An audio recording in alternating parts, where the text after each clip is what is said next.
ایک خوبصورت گاؤں تھا جہاں سب لوگ خوشحال اور خوش تھے۔ گاؤں کے سب سے بڑے درخت کے نیچے ایک چھوٹا سا مکان تھا جہاں ایک پیاری سی بچی رہتی تھی جس کا نام نورا تھا۔ نورا کے پاس ایک خوبصورت چمکتے چاند کی شکل کا پتھر تھا جو اسے اس کی دادی نے دیا تھا۔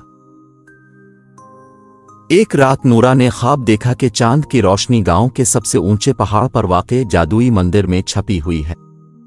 اس چمکتے چاند کی روشنی سے نہ صرف رات روشن ہوگی بلکہ گاؤں کی تمام مشکلات بھی ختم ہو جائیں گی۔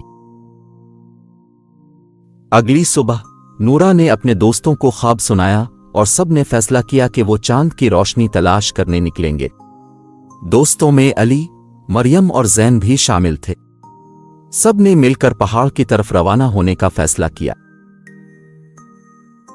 پہاڑ پر چڑھتے وقت ان کو ایک پرانا جادوگر ملا جو اپنی سفید داڑھی اور لمبی چادر کے ساتھ بہت دانا نظر آ رہا تھا۔ جادوگر نے انہیں بتایا کہ چاند کی روشنی حاصل کرنے کے لیے انہیں 3 آزمائشیں پوری کرنی ہوں گی۔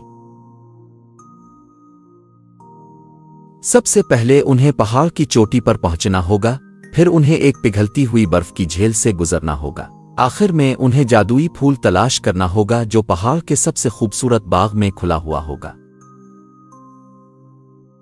نورا اور اس کے دوستوں نے ہمت نہ ہاری اور سب آزمائشوں کو کامیابی کے ساتھ پورا کیا۔ پہاڑ کی چوٹی پر پہنچ کر انہوں نے دیکھا کہ چاند کی روشنی ایک جادوئی کمرے میں رکھی ہوئی تھی۔ جیسے ہی انہوں نے چاند کی روشنی کو گاؤں کی طرف لے جانے کا فیصلہ کیا، چاند نے روشنی بھیج کر گاؤں کی تمام مشکلات کو ختم کر دیا۔ گاؤں کا ہر شخص خوشحال اور مطمئن ہو گیا۔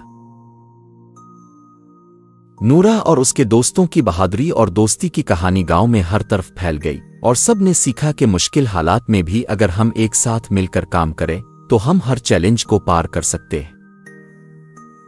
اور یوں نورا اور اس کے دوست ہمیشہ کے لیے گاؤں کے ہیرو بن گئے اور گاؤں میں خوشیوں کی روشنی چمکتی رہی۔